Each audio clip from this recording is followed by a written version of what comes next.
안녕하십니까. 교과서 읽어주는 남자 김영선입니다. 오늘 우리 한국 근현대사 10번째 시간 함께 시작하도록 하겠습니다. 2 대단원 근대 국민국가 수립운동, 3 중단원 근대 국민국가 수립을 위한 노력, 3 소단원 독립협회와 대한제국 첫 번째 시간 되도록 하겠습니다. 교과서는 125쪽부터 펴주시면 되겠고요. 학습목표 하나씩 읽어보겠습니다. 첫 번째, 독립협회의 창립 배경과 주요 활동을 제시할 수 있다. 두 번째, 시작. 대한제국의 수립 과정과 광무개혁의 내용을 설명할 수 있다 라고 되어 있는데요. 오늘은 일단 광무개혁 전까지만 좀 살펴보도록 하겠습니다. 자, 오늘의 연표 보시면요, 1896년 독립협회 창립부터 98년 그 독립협회가 해산되는 것까지, 창립부터 해산까지 좀 중점적으로 볼 거고요. 그 사이에 대한제국 수립이 있으니까 같이 좀 살펴보도록 하겠습니다. 자, 오늘의 용어 독립협회, 대한제국, 그리고 만민공동회 되겠습니다. 자, 첫 번째 소주제 갑니다. 독립협회, 독립이라고 적어봤습니다. 독립이라는 단어를 굉장히 주요하게 사용했던 그런 단체라고 볼 수 있고요. 첫 번째 문제 갑니다. 독립협회 창립 배경과 독립협회의 다양한 계층이 참여할 수 있었던 이유는, 자, 질문이 두 가지입니다. 창립 배경, 그리고 다양한 계층이 참여할 수 있었던 이유. 자, 보겠습니다. 창립 배경 같은 경우는요, 당시 상황이 고종이, 그렇죠, 다른 나라 공사관에, 어디죠? 그렇죠, 러시아 공사관에 건너가 있을 때죠. 아관 파천 이후에 조선 안에서 러시아의 영향력이 굉장히 커지고 있었습니다. 그리고 그 외에도 러시아뿐만 아니라 열강의 이권 침탈, 그 이윤을 가져오는 권리, 그런 침탈이 굉장히 심화되고 있었습니다. 그래서 이 서재필 등의 사람들이 정부의 지원을 받아서 먼저 독립 신문을 만들고요. 신문을 먼저 만들고, 그리고 나중에 정부 안에 있던 개혁 세력들이 나중에 독립문이라는 것을, 건립을 추진하게 됩니다. 건립을 세운다는 거죠. 자, 추진하면서 이제 독립협회라는 것을 창립하게 됩니다. 신문을 먼저 만들었고요. 그리고 독립문을 건립하자고 하면서 협회가 창립이 된 겁니다. 자, 그런데 이곳에 이 독립협회에 다양한 계층이 참여를 했대요. 그럴 수 있었던 이유가 뭐냐면, 이 독립문을 만들 때요, 기금, 그러니까 말하자면 기부금이죠. 기금이라고 할게요. 기금만 내면 누구나 가입이 가능했기 때문에 굉장히 다양한 다양한 사람들로 이 구성이 이루어졌다라고 보시면 될 것 같습니다. 자, 독립협회가 한 일은 일단 적어보겠습니다. 자, 일단 애국심을 고취하고요. 자, 독립문을 건립하고, 그리고 옛날에 모화관이라고, 이 중화를 사모한다. 중국 사람들 이렇게 중국에서 사절단 오면 거기에서 이제 모셨는데, 중화 의식을 사모한다는 의미로 모화관이라고 했는데, 그 이름을 독립관으로 개조하고 이제 이름도 바꿔버린 겁니다. 개조도 하고. 자, 그리고 국민 계몽도 있었는데요. 기관지를 가능했대요.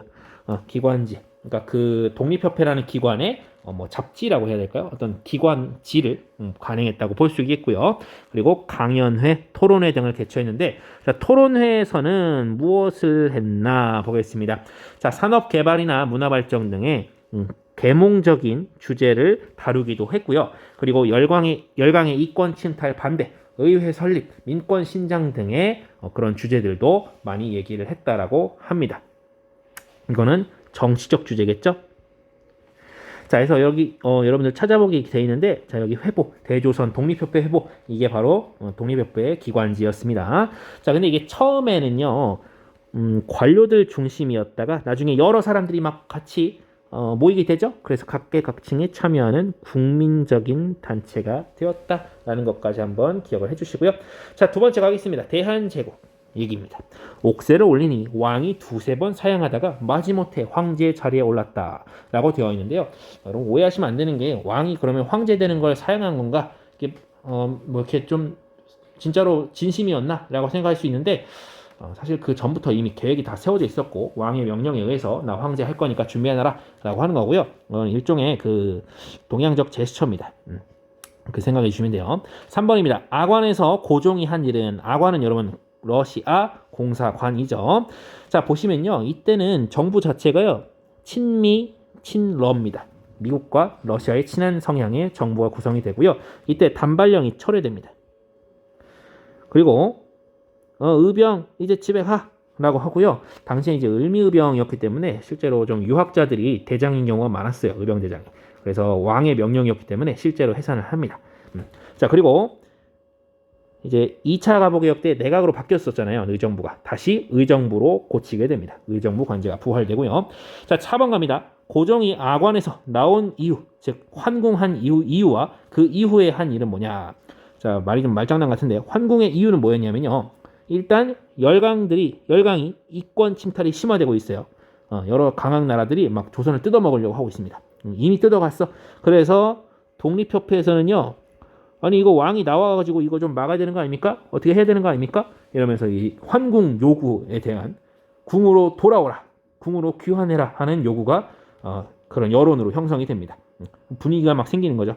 그래서 환궁 이후에는 어떻게 일이 벌어지냐면 일단 경운궁으로 환궁을 했고요. 경운궁은 지금의 덕수궁입니다. 덕수궁. 자, 그리고 뭘 하느냐? 연호를 광무라 하고요. 그 전에 뭐 건양이었겠죠? 그리고 황제로 즉위해서요. 앞으로 우리나라의 이름은 대한이라 하노라. 자, 대한 이 나라 이름이고요. 황제의 국가이므로 제국입니다. 그래서 대한제국이 됐습니다. 이후에 외국이 승인을 합니다. 외국이 이거에 대해서 승인을 해줬어요. 고종 환궁 후 러시아의 행보는이라고 되어 있는데요. 자, 대한 영향력이 확대됐다. 즉 러시아가 한국에 대한, 즉 대한제국에 대한 영향력이 확대가 됩니다. 어떤 일이 있었냐면 군사교관이 추가 임명되고요. 전에도 와 있었나 보죠? 그리고 재정고문이 또 파견이 되고요. 자, 경제적 침탈도 굉장히 심화되는데 한러은행이 설립되고 그리고 전령도라고 하는 섬을 조차하겠다고 합니다. 조차는 땅 빌려간다는 얘기인데 전령도가 지금의 부산의 영도라는 곳입니다. 알고 계시는 분도 계실 것 같아요. 선생님 여기 적어놨는데 노서와 아라사 이런 표현이 있는데 이게 전부 다 러시아를 가리키는 한자 그 음역어라고 해야 될까요? 음만 따와서 이렇게 불렀던 거예요. 어쨌든 노서와 아라사 이런 표현이 나오면 러시아라는 점 한번 기억을 해주시고요. 자, 그리고 갑니다. 고종이 환궁한 후 독립협회가 성장하게 되는데 자, 6번 갑니다. 독립협회의 반러운동의 내용과 성과는 자, 위에서 보니까 러시아가 굉장히 이 한국에 대해서 이것저것 막 뜯어간단 말이에요. 그래서 반러운동을 펼치게 되는데요. 먼저 이 황제에게 구국운동의 상소문을 먼저 올리고 우리가 나라를 구하겠습니다. 그리고 만민공동회를 개최합니다. 모든 백성이 다 모여서 공동으로 모여있는 회의죠. 만민공동회 개최하고요. 그리고 러시아의 이권 침탈을 규탄해서요. 결국에 어떤 성과를 얻게 되냐면 러시아가요. 각종 요구를 철회하게 됩니다. 이 위에서 이거 나왔던 거 있죠? 이것들이 다 이제 철회됩니다. 뭐 은행 설립, 조차 요구 이런 거 다 없어지고요. 군사 교관도 집에 가고 고문도 집에 갑니다. 뭐 이런 식으로 굉장한 성과를 얻게 됩니다. 7번 갈게요. 반러운동 이후 독립협회 활동 내용과 성과는 여러분들 지금 반러운동 하면서 독립협회가 이걸 성공시켰죠. 그러니까 굉장히 신났겠죠. 자, 보겠습니다. 반러운동을 추진하면서 그 과정 중에 민중의 정치의식이 대단히 성장하게 됩니다. 그래서요. 자유민권에 대한 그 의식이 막 커지는 거야. 그래서 여기 들어갈게. 신체의 자유, 언론의 자유, 출판, 집회, 결사, 뭔가 익숙하게 들리는 것 같기도 해요. 이러저러한 자유를 요구하게 되고요. 그리고 국민에게 참정권을 달라, 정치에 참여할 권리, 참정권을 달라는 참정권 운동이 전개됩니다. 자, 그리고 내정 개혁에도 이제 얘기를 하게 되는데 이 보수적인 대신들의 부정부패 이런 것들 막 규탄하는 겁니다. 그리고 악법 같은 경우는 이제 1차 가보개혁 때 사라졌던 연좌제 또는 연좌법 이런 것들이 이제 부활되려고 하는 이런 것들을 저지하게 되고요. 자, 이런 것들을 어떤 식으로 했냐? 만민공동회에서 이제 막 규탄하는 겁니다.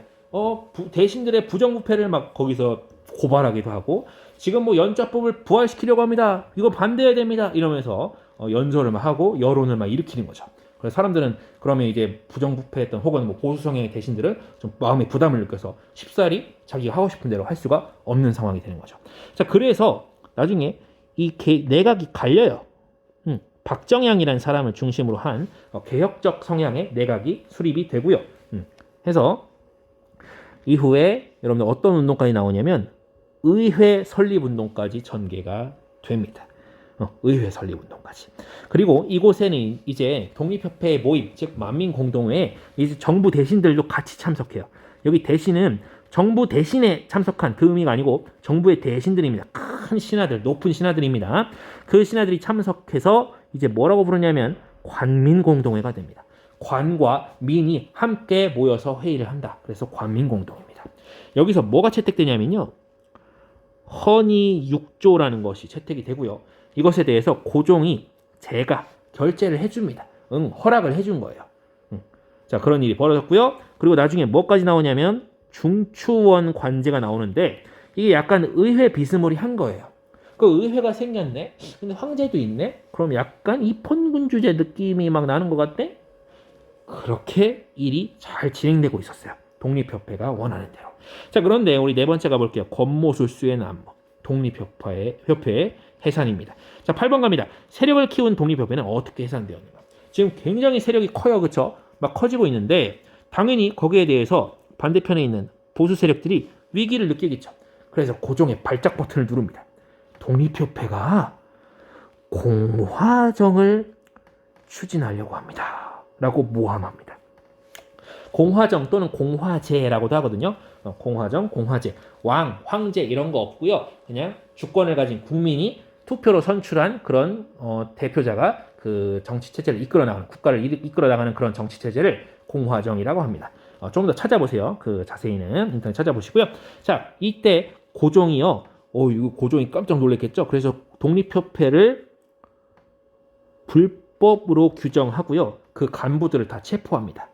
그리고 헌의 6조에 찬성했던 그 관민공동회에서 위에서 헌의 6조 채택하고 뭐 고종 제가 획득했다 했잖아요. 그 찬성했던 관료들을 다 잘라요. 파면. 자, 그리고 보수 세력이 따로 마련해둔 황국협회라는 그 단체와 군대를 동원해서 이 정부가 같이 동원하거든요. 그래서 독립협회를요 강제로 해산합니다. 이 강제 해산 이후에도 독립협회가 한 50일인가 2달인가 아무튼 꽤 오랫동안 만민공동회를 열면서 저항을 했다고 합니다. 그럼에도 불구하고 그 황국협회의 공격에 의해서 완전히 와해되게 됩니다.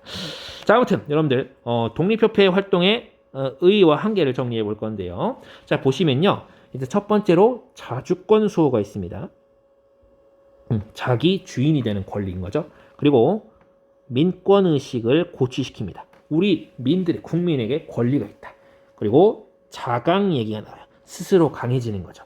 자, 이런 것들을 좀 깔끔한 용어로 뭐라고 했냐면 자주국권, 자유민권, 자강개혁이라는 용어로 우리가 또 설명을 할 수가 있습니다. 이런 의의가 있고요. 자, 그리고 자, 여기 더해서 개혁에 여러분들 국민이 참여했잖아요. 자, 근데 이거는 국민이 어떻게 참여했냐? 만민공동회 통해서 참여한 건데, 자, 이거는 옛날에 일부 관료들이 주도하던 개혁과는 대단히 대비됩니다. 무슨 개혁이었죠? 그죠? 갑신정변, 갑오개혁. 말하자면 이 갑신정변이나 갑오개혁은 다 위로부터의 개혁이었던 거죠. 위에서 시키는 대로 그냥 내려오면 아래에서 그대로 해야 되는구나 하는 그런 방식이었는데 독립협회는 만민공동회를 통해서 굉장히 다양한 각계각층의 사람들이 이 정치에 참여할 수 있도록 했다는 거죠. 그런데 의의가 있다는 것이고요. 자, 그리고 한계가 있었습니다. 어떤 한계가 있냐면요. 이 사람들이 러시아 배척에만 엄청 적극적이었고요. 다른 열강 있잖아요. 예를 들어 미국, 영국, 그리고 일본 등에 대해서는 굉장히 우호적인 태도를 취했다고 합니다. 그리고 근대 문물 수용에 좀 역점을 두는 바람에 이 나라들의 침략성은 좀 인지하지 못했다라고 하는 부분이 있고요. 역시 자료박스 한번 참조해 주셔야 되는데 여러분 여기 하나만 더 할게요. 이 독립협회는요, 뭐 무력을 쓰고 이런 것에 좀 약간 학을 뗐던 것 같아요. 그래서 의병운동, 의병투쟁이라고 할게요. 의병투쟁에 비판적인 목소리를 냅니다. 독립협회는 의병투쟁에 대해서 굉장히 막 도적대라고 표현하는데 그런 표현을 하기도 했어요. 그래서 그런 부분은 좀 독립협회의 한계로 지적된다라는 점까지 한번 기억을 해주시고요. 오늘 독립협회 내용 이렇게 해서 정리를 해봤고 대한제국의 건국도 사이에 껴있기 때문에 일단 같이 다뤘고요. 우리 다음 시간에는 이 대한제국이 독립협회를 해산시킨 다음에 어떤 식의 정책들을 펴나가는지 그 부분들을 함께 공부해 보도록 하겠습니다. 오늘 대단히 고생 많으셨습니다.